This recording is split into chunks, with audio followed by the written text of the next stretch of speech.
For truly I say to you, until heaven and earth pass away, not an iota, not a dot will pass from the law until all is accomplished.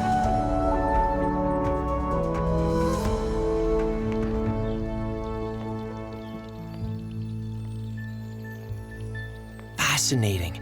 Peter, large portions of the law are all about establishing us Jews as a nation, with guidelines for all the practical things in the temple, taxes, managing conflicts, administrative things, and a lot more. And also circumcision, which was about setting us aside from other peoples. But Jesus said that his kingdom was not of this world, so I don't think he was talking about all these regulations. No, definitely not. He was talking about the commandments that apply to each individual person, our personal relationships to God and other people. And Jesus... Hey. I can hear what you're on about, you unlearned youth. Don't you know that through angels, God gave the law to Moses? The law makes us a chosen people. The law gives us our exclusive relationship to God.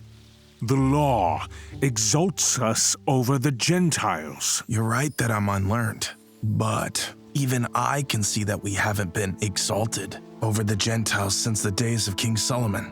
And as of now, the Romans are ruling, harshly, but still with better discipline and government systems than we have. And what relationship do we actually have with God? You impose the temple tax and use Moses as a way to exert power. We make sacrifices in the temple, and you say our sins are then forgiven. But in reality, no one has a relationship with God. That is not true. The sacrifices provide us with access to God in the temple. Don't you know that it is written he speaks to us there? You cannot mean that. We know he spoke to Moses and Joshua, but the mercy seat where God was to speak to us hasn't been in a temple for hundreds of years. Together with the teachers of the law, you have built a huge organization as Moses commanded, with temple services, judges, tax collection, and a lot more. But sin, it's more abundant than ever. Answer me, honestly. Do you really believe that God speaks to our high priest, to Caiaphas when he's there in the temple? I don't answer questions like that. But if you know so much, if you're right, why did this Jesus say that not the tiniest word in the law would pass away? You're contradicting yourself. No, I am not. In the days of Moses, the laws and commandments were read for the people, but they themselves had no relationship with God.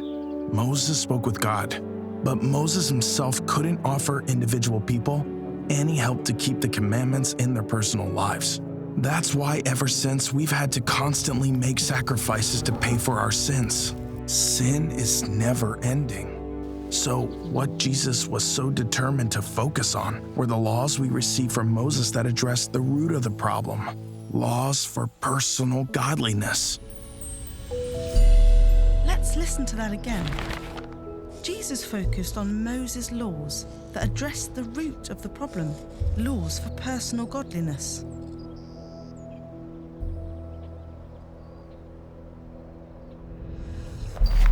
You know the requirement of the law. You shall not covet. Covet another person's spouse, covet power, covet money. Which person can say that they fulfill the requirement of the law? Even though these are sins that destroy families and society, I still hardly heard mention of this law in the synagogue my whole life. Does Caiaphas have a solution? Does Jesus have a solution? Jesus pointed the spotlight straight into the heart, so it shines on our inner thoughts and motives. Like, am I coveting something? If every person follows the laws for personal godly fear, there will be a quiet revolution in our country. Every person who wants to follow him can deny themselves and their impure motives because they get power and help from God. Jesus pointed the spotlight into our thoughts. And every person who wants to follow him can deny themselves and their impure motives because they get power and help from God. We know this. Jesus promises us that we become children of God and we get a connection with God ourselves. much nearer than Moses.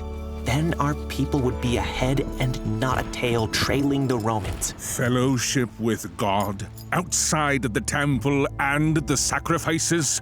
I don't believe in that at all. Oh, yes, and only then can the law really be fulfilled. The law given to Moses was perfect and divine.